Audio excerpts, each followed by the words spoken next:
শুভ সকাল সুধী দর্শক মন্ডলী, আমি যুক্তরাষ্ট্রের নিউ ইয়র্ক থেকে আজকে কিছু আপডেট আপনাদেরকে দিতে চাই। আসলে আপডেট বলবো না, সকালের এই সেশনটি আমি সাধারণত বাংলাদেশের দর্শকদের প্রয়োজনীয়তার দিকে একটু বেশি নজর রেখে আমি এইটি সাজাই। তো আজ কথা ছিল আমি আমার সম্পর্কে বলবো, কিন্তু মনে হচ্ছে যে বাংলাদেশের পরিস্থিতি যেভাবে এগোচ্ছে আমার মনে হয় কিছুটা আজকের বিষয়টা বেশি জরুরি হয়ে পড়েছে। তো আমার বিষয়ে আপনারা অনেকে জানতে চান, তা আমি না হয় পরেই বলি, কিছু যেগুলো জরুরি সেগুলো নিয়ে চলুন আজ কথা বলি। যে কোনো রোগেরই বিভিন্ন স্টেপ রয়েছে, অর্থাৎ 100 জন সাধারণ মানুষকে যদি আনি, আমরা ধরুন ভাগ করি যে কোনো রোগীকে, এরা সাধারণ মানুষ, তাদের মধ্যে লক্ষণহীন একটি বড় অংশ থাকে, প্রি সিমটোম্যাটিক লক্ষণ এবং মারাত্মক লক্ষণ।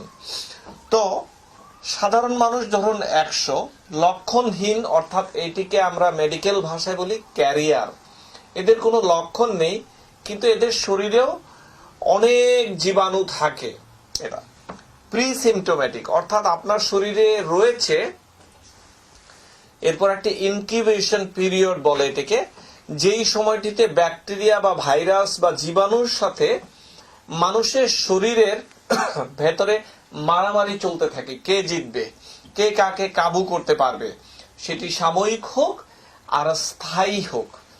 সেইটি সাময়িক হলে মানুষ জিতে যায়, কয়েকদিন সাফার করে, আর যদি স্থায়ী হয় তাহলে মানুষ হেরে যায়, অর্থাৎ মৃত্যু এবং ভোগান্তি।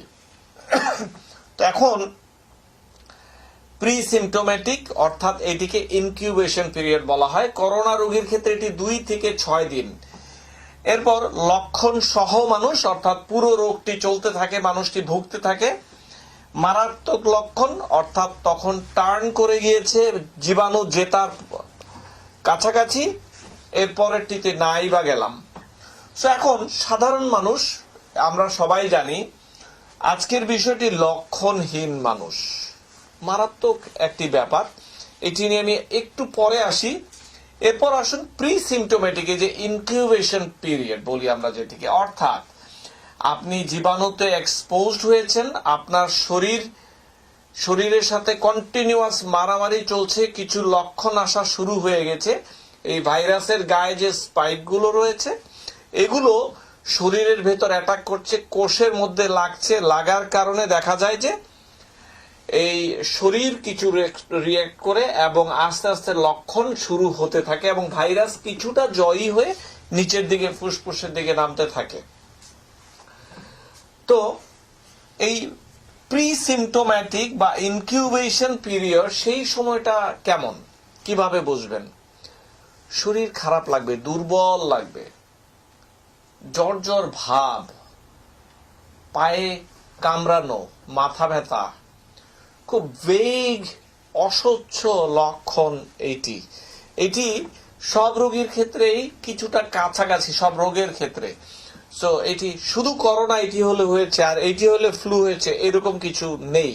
এই জায়গাটি শরীর যখন ফাইট করতে থাকে, আস্তে আস্তে হেলে পড়তে থাকে, এই লক্ষণটি সব রোগের ক্ষেত্রে মোটামুটি কাছাকাছি ইনফেকশন জনিত। আর লক্ষণ সহ মানুষ তো আমরা জানি কি হচ্ছে।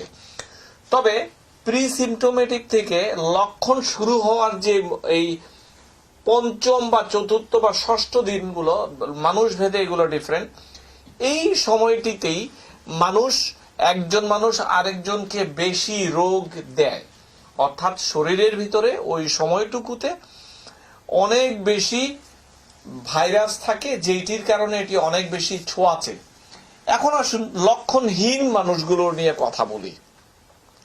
এদের কোনো ধরনের লক্ষণ থাকবে না, এরা আপনার আমার মতো স্বাভাবিক মানুষ। এই জায়গাটাতেই মারাত্মক সমস্যা। কোনো জ্বর নেই, কোনো কাশি নেই, কোনো কিছু নেই, এরা সিম্পলি ক্যারি করছে আর মানুষগুলোকে দিয়ে বেড়াচ্ছে। এদের সংখ্যা কিন্তু কম নয়, এদেরকে বলা হয় সাইলেন্ট স্প্রেডার।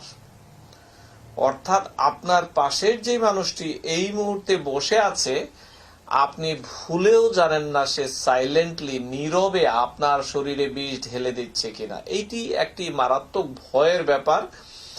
আমি বাংলাদেশে এই মুহূর্তে যেহেতু এখন এই ছোঁয়াচের ভাবটি অনেক বেশি, তাই আমি এই বিষয়টি আজকে এখন এনেছি।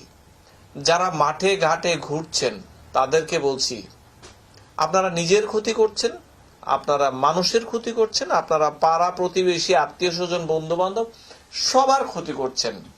এই 25% মানুষেরা, প্রায় 25% মানুষ যারা ভুগছেন, তারা বাকিটা 75% এইদিকে যাচ্ছে। অর্থাৎ আপনি বাজারে গিয়েছেন, বাজার করছেন, আপনারা 4 জন মিলে, আপনাদের মধ্যে একজনের এই অবস্থা হতে পারে, যেটিকে আমরা বলি লক্ষণহীন মানুষ। ব্যাপারটি মারাত্মক ভয়ঙ্কর একটি ব্যাপার। আমরা সত্যি ব্যাপার উপাত্তগুলো সায়েন্সকে মানছি না। আমরা সবাই ধরে নিয়েছি আমার হবে না, অথবা আমাদের হবে না, অথবা কি করব। এই জায়গাটিতে আমার খুব ভয় হয়। তবে একটি স্টাডিতে দিয়ে দেখা গিয়েছে যে এরা সাধারণত তরুণ তরুণী এই বয়সটাতেই বেশি।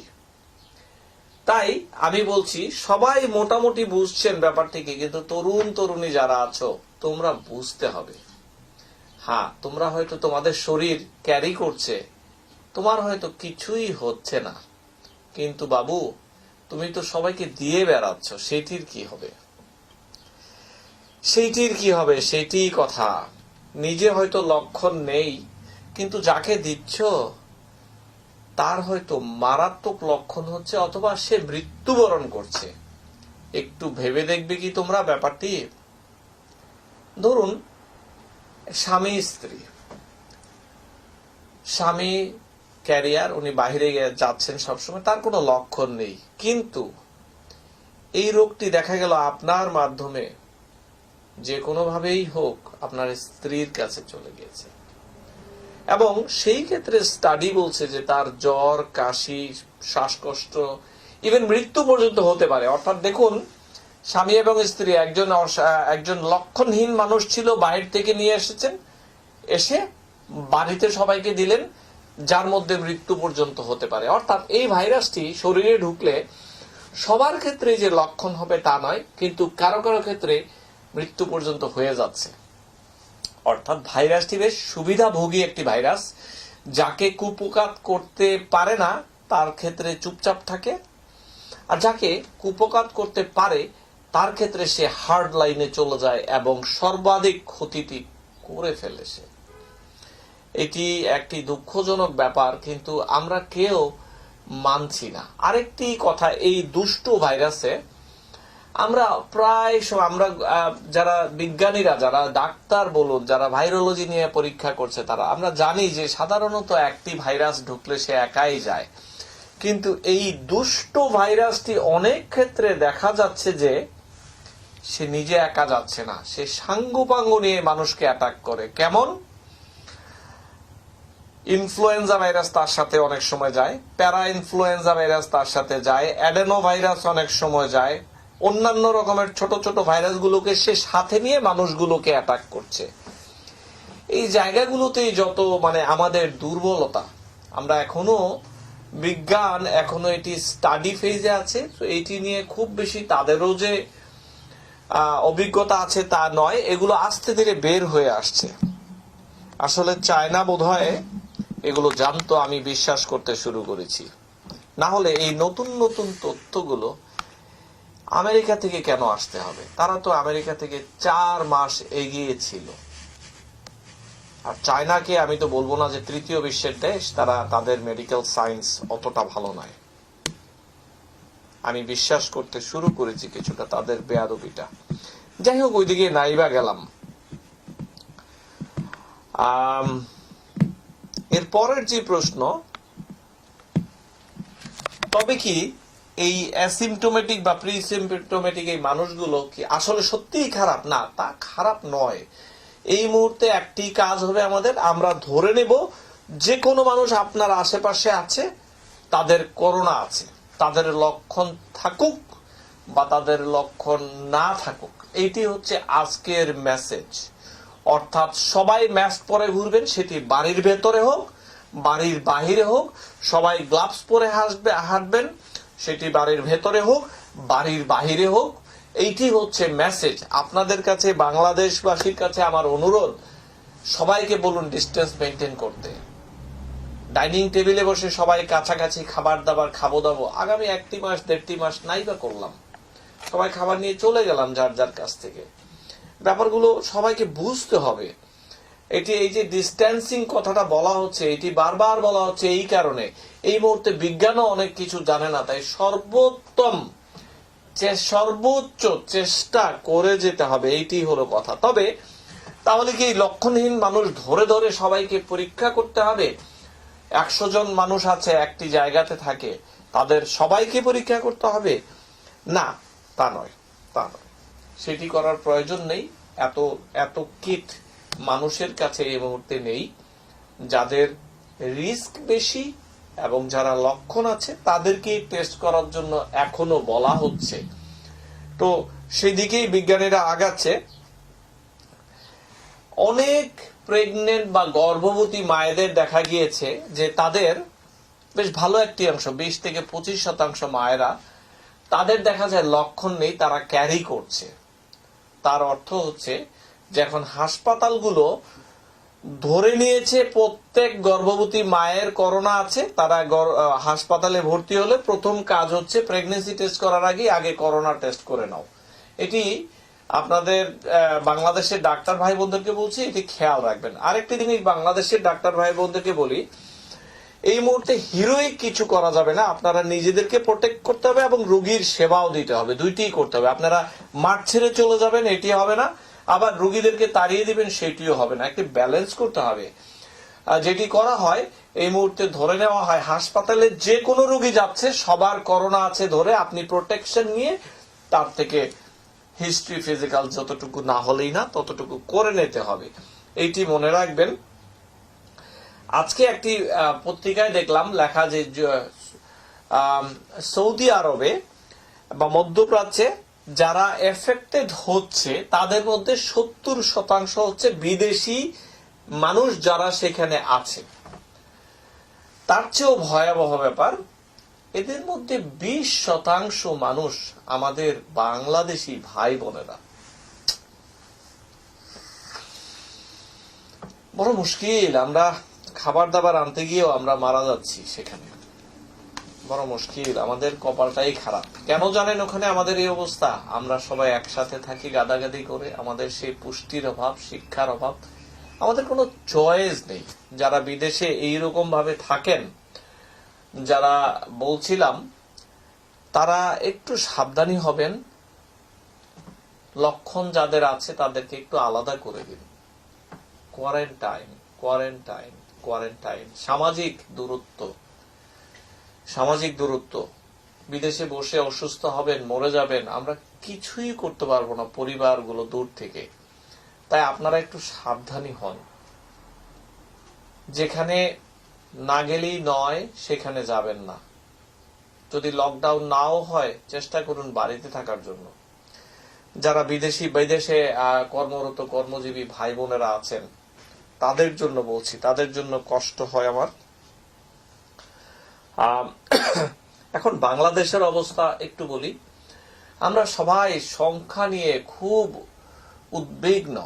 সংখ্যা অর্থাৎ আজকে 209 জন, আজকে 2 ডিজিট সংখ্যায় মানুষ ডেথ হয়েছে, এইগুলো ভাবার কোনো প্রয়োজন আছে বলে আমি ব্যক্তিগতভাবে মনে করি না। আপনি নিজে কি করছেন আপনার সমাজের জন্য, আপনার বাড়ির জন্য, এইটি ভাবুন। সারা বিশ্বে সারা দেশে কি হচ্ছে এটি ভেবে নিজেকে মাটির মধ্যে পুঁতে ফেলবেন না যেন। আপনাদের কাছে আমার অনুরোধ, এই সংখ্যাগুলো আপনাদেরকে কোনো শিক্ষা দিবে না, এগুলো সায়েন্টিস্টদের জন্য হয়তো কাজে দিবে। নিজেরা নার্ভাস হয়ে যাবেন, মানসিকভাবে দুর্বল হয়ে যাবেন, এটির কোনো প্রয়োজন নেই। আমরা নিজেদের বাড়িতে কিভাবে নিজেদের আত্মীয় স্বজন, ছেলে পেলে, বন্ধু বান্ধবকে প্রোটেক্ট করবো, পাড়াকে প্রোটেক্ট করবো না করে আমরা সারা বাংলাদেশ নিয়ে ভাবছি, অথচ নিজের আত্মীয় স্বজন সব বাজারে ঘোরাফেরা করছি। এই জায়গা থেকে ফেরত আসতে হবে। এত সংবাদ, এত মৃত্যু সংবাদ, এগুলো না ছড়িয়ে আমরা নিজেদের প্রতি ফোকাসড হই। আমি নিউ ইয়র্কে অনেক ভাই বোন থেকে দেখছি, তারা এখন বাড়িতে প্রায় 1 মাস আবদ্ধ, একটানা যারা পারছেন। খুবই ভালো সংবাদ এটি। আর এইটির কারণে আমরা এখন ফ্ল্যাট কার্ভে যেতে পেরেছি। এটি ইম্পর্টেন্ট, এটি সত্যি ইম্পর্টেন্ট। আপনারাও বাংলাদেশবাসী করবেন আমরা জানি, কিন্তু এমন একটি বিপদে পড়ে গিয়ে করবেন, আর কোনো উপায় থাকবে না। নিউ ইয়র্কে ঠিক গত সপ্তাহের যে কার্ভটি ছিল, যারা রোগটি হয়েছে, যাদের কর্মজীবী মানুষ বাইরে ছিল অথবা যারা একটু টুথপেস্ট আনতে বাইরে গিয়েছেন, তারা নিয়ে এসে বাকি সবাইকে দিয়েছেন। বাংলাদেশ, এটি তোমাদের আর 2 সপ্তাহ পরে আসবে। তোমরা যদি এখন না শোনো, সবার কাছে হাত জোর অনুরোধ করছি, যদি অবস্থা থাকে অবশ্যই অবশ্যই অবশ্যই বাড়িতে থাকতে হবে আমাদেরকে। আরেকটি আশার খবর এখানে বলি, যে মনে হচ্ছে যে সামনে থেকে নেতৃত্ব দিচ্ছেন আমাদের মাননীয় প্রধানমন্ত্রী, তিনি তার লেভেলে চেষ্টা করছেন। যারা ব্যবসায়ীরা আছেন তারা একটু এগিয়ে আসুন। বিদেশ থেকে আমি জানি সবার কন্টাক্ট আছে, তারা চেষ্টা করুন মাস্ক বাহির থেকে যদি পারেন, অথবা locally medical grade mask produce করুন। ছোট্ট একটি মেশিন, এটির দাম আমার মনে হয় 1 কোটি টাকা হবে না। আমি মেশিনটি দেখেছি। চায়নাতে গিয়ে নিয়ে আসুন মেশিন, কোনো অসুবিধা নেই। এই মুহূর্তে মাস্ক, গ্লাভস মারাত্মকভাবে প্রয়োজন। সমস্ত ব্যবসায়ীদের প্রতি আমার অনুরোধ, আপনারা এই কাজটি করুন, এনে দিন। ডাক্তার সমাজ বা স্বাস্থ্যকর্মীরা তাদের জীবন দিয়ে হলো এই জাতির পাশে দাঁড়াবে, কিন্তু তাদের পাশে এই অস্ত্রগুলো তো দিতে হবে। ম্যাসিভ ভাবে যদি এখন তাদের কাছে না দিই, লাভ হবে না। যুক্তরাষ্ট্রে ঠিক এই অবস্থাটি হয়েছিল 3 সপ্তাহ আগে। তারা 3 সপ্তাহে নিজেরা প্রোডাকশন শুরু করেছে। তাদের কাছে মেশিন পত্র ছিল না, কিন্তু তাদের কাছে এই বিজ্ঞানটি ছিল। তারা মেশিন তৈরি করে বানাতে শুরু করেছে। ছোট্ট একটি মেশিন, হয়তো 10 ফুট বাই 10 ফুট জায়গার মধ্যে এটি বসিয়ে দিতে পারবেন। সত্যি বলছি আমি। মিলিয়নস অফ মাস্ক এবং গ্লাভস তৈরি করুন। বাকিটি আমরা পুরো পিপি যে ব্যবস্থাটি আমরা ডাক্তাররা করে নেব। আপনারা আমাদেরকে মাস্ক এবং সার্জিক্যাল মাস্ক সাথে গ্লাভস দিন। ব্যবসায়ীদের প্রতি আমার অনুরোধ, এখানে ডাক্তারদের ভূমিকা নাই, সরকারের ভূমিকাও অতটা থাকবে না। ব্যবসায়ীরা শুধুমাত্র পারবেন। বাংলাদেশের এই ব্যবসায়ীরা 2 সপ্তাহে ভেন্টিলেটর তৈরি করতে পেরেছেন। এটি আশার বিষয়। বাকি যত ব্যবসায়ী আসেন একটু খবর নিন। N95 হতেই হবে এইটি নয়, সার্জিক্যাল গ্রেড মাস্ক। আর ব্যবসায়ীদের প্রতি আরেকটি অনুরোধ, যারা ব্যবসায়ী বা ধনাঢ্য মানুষরা আছেন, পাশের মানুষগুলোর দিকে তাকান। দুর্ভিক্ষ হবে না, কিন্তু মানুষগুলোর কষ্ট আমরা যেন না দেখি। প্রচুর মানুষ আছেন যারা দিন আনে দিন খায়, তাদের পাশে একটু দাঁড়াতে হবে। This is the time. আর ডায়াগনস্টিক কিটের কথা বলছি, IEDCR বা বাংলাদেশ সরকারের প্রতি অনুরোধ, দেখুন আমরা যুক্তরাষ্ট্র থেকে এই ভুলটি করেছি। আমরা ডায়াগনস্টিক কিট ম্যাসিভ ভাবে আনিনি। আমরা বলেছি WHO জিনিস মানি না। বাংলাদেশ সরকার তো বলছে আমরা WHO কেই শুধু মানি। তাদের থেকে আনান যেভাবে পারুন। গণস্বাস্থ্য দিবে মানছি, গণস্বাস্থ্য 20,000 কিট দিবে, তারপর কবে আবার সাপ্লাই আসবে এগুলোর দিকে না তাকিয়ে আমরা রাইট অ্যাওয়েতে প্রচুর কিট আনতে পারি কিনা দেখুন। একটি ফলের বাস্কেটে 100টি ফল আছে, 3টি ফল এখানে নষ্ট আছে। এই 3টিকে যদি ডায়াগনোসিস করে আমরা সরাতে না পারি, বাকি 97টি ফল পচে যাবে। অর্থাৎ 100 জনের মধ্যে 3 জন যদি এফেক্টেড থাকে, আমরা যদি তাদেরকে ধরে একটু আলাদা করতে না পারি, আমরা শেষ হয়ে যাব। ঠিক এইভাবে ম্যাসিভ ডায়াগনোসিস করে অস্ট্রেলিয়া বেঁচে গিয়েছে, শ্রীলঙ্কার ম্যাসিভ লকডাউন করে বেঁচে গিয়েছে। আমাদেরকে এই ম্যাসিভ ডায়াগনোসিস ছাড়া কোনো উপায় নেই। আপনারা সবাই আমার এই কথাটি মানবেন, কিন্তু বড্ড দেরি হয়ে যাবে। এটি আমার বাংলাদেশ সরকারের প্রতি আবেদন, ব্যবসায়ীদের প্রতি আবেদন। সরকারের মাধ্যমে আপনারা নিজেদেরকে ইনভলভ করুন, যে আমরা আনতে চাই, আপনারা কি বলুন সরকার। এটি সম্ভব, এটি সম্ভব, এটি সম্ভব। আমি আমার নিজস্ব ব্যক্তি উদ্যোগে আমি 5,000 সার্জিক্যাল মাস্ক, গ্লাভস 5,000, তারপর face mask cover, face cover, কিছু N95 এনেছি। মানুষ টেনে পুরে নিয়ে যায় এয়ারপোর্ট থেকে, কি করব। তারপরও এই কিছু সামগ্রী আমি হয়তো সেনাবাহিনীর মাধ্যমে দেশবাসীকে আগামী 2-3 দিনের মধ্যে দেব। আপনারা জানেন যে যুক্তরাষ্ট্র থেকে এই মুহূর্তে টাকা পয়সা বাংলাদেশে পাঠানো কঠিন, অনেক ধার কর্য করে এই টাকাগুলো ম্যানেজ করে আপাতত প্রথম শিপমেন্ট দেখছি যে আমি দিতে পারি কিনা জায়গা মতো। সেই জন্য এটি খুব অল্প পরিমাণ, আমি আশা করছি আগামী সপ্তাহে 5,000 রিয়েল N95 এটি দেব। বাজারে প্রচুর ফেক বা 2 নাম্বার N95 আছে, এগুলো থেকে পরিহার করুন। অনেক কলুষিত ব্যবসায়ীরা এগুলোর ভেতরে জড়িয়ে গিয়েছেন। আমরা এই মুহূর্তে মানুষগুলোকে এইভাবে মারতে চাই না। আপনারা যদি বাইরে থেকে আনতেই হয়, ব্র্যান্ডেড জিনিস আনুন, আমরা পারবো। ফেক জিনিস আনবেন না, ফেক জিনিস বানাবেন না মেহেরবানি করে। যাই হোক, যা জনপ্রতিনিধিরা আছেন আপনারা, আমি জানি আপনাদের সবার পাশে আছেন। আপনারা এই মুহূর্তে এই লকডাউনে একটি ডিফিকাল্ট স্ট্যান্ড নিয়ে নিন। আর শুনছিলাম আমাদের ছোট ভাই মুনতাকিম আশরাফ, উনি বলছিলেন যে ওনার এলাকাও লকডাউনে যাচ্ছেন। একেবারে স্ট্রিক্ট লকডাউনে চলে যান। আপনারা যদি ডিফিকাল্ট করেন, সব ডিফিকাল্ট হবে। মানুষগুলোকে ঘরে ঢুকাতে হলে আপনাদের ভূমিকা এই মুহূর্তে মারাত্মক। সরকার করছে তার লেভেলে সেন্ট্রালি, আপনারা চারিদিকে করবেন আমি জানি, সাথে মানবিক দায়িত্বগুলো তো করছেন, আমি শুনতে পাচ্ছি, দেখতে পাচ্ছি। আমাদের এলাকার এমপি মহোদয়, মাননীয় এমপি জনাব রাজি মুর্শি, উনিও বেশ চেষ্টা করছেন। এখন সব সারা দেশে আপনাদের মাধ্যমে লকডাউন করতে হবে, মিনিংফুল লকডাউন, মানুষকে বাড়িতে ঢুকিয়ে দিতে হবে। কোনো সময় বাধা ছাড়া। আমরা জানতাম না আমরা কিভাবে কোন দিকে যাচ্ছি, আমাদের কোনো নেতাও ছিল না সেই সময়, আমাদের নেতাকে তারা ধরে নিয়ে গিয়েছিল। আমরা ঘাস খেয়ে এই দেশকে স্বাধীন করেছি। আর আমাদের এখন একজন কঠিন শক্ত নেতৃত্ব থাকার পরও আমরা এত অসহায় ফিল করছি কেন জানেন? আমরা কারো কথা শুনছি না। আসুন সবাই মিলে, যারা মুক্তির যোদ্ধা এই মুহূর্তে, স্বাস্থ্যকর্মীরা, তাদের পাশে দাঁড়াই, তাদেরকে সামনে আগুনে ঠেলে না দিয়ে তাদেরকে জিজ্ঞাসা করি তোমাদের পাশে কিভাবে দাঁড়াতে পারবো বলো। এই যে গ্লাভস গুলো আর বাজারে আছে, আমরা নিজেরা দখল না করে আমরা 2টি প্যাকেট গ্লাভস কিনে আমরা আমার পাশের ডাক্তারকে বলি তুমি সেবা করছো, আমি তোমার জন্য দিয়ে গেলাম। আমার পরিবারকে আমি অরক্ষিত রেখে আমি তোমার পরিবারের জন্য গ্লাভস গুলো দিয়ে গেলাম। খুব ছোট্ট ব্যাপার, কিন্তু না হলে দুদককে কেন আসতে হবে যে ডাক্তারদের বাড়ি থেকে উচ্ছেদ করার মতো মানসিকতা মানুষের আছে, সেখানে দুদক আসতে হবে? আমরা কতটা হীনমন্যতায় ভুগি চিন্তা করুন। আমাদের সবার দায়িত্ব শুধু ডাক্তার নয়, নার্স, সেবিকা, দারোয়ান হাসপাতালের, তাদের সবাইকে আমরা বলি তোমরা কাজ করো, আমরা তোমাদের সবকিছু দেখছি।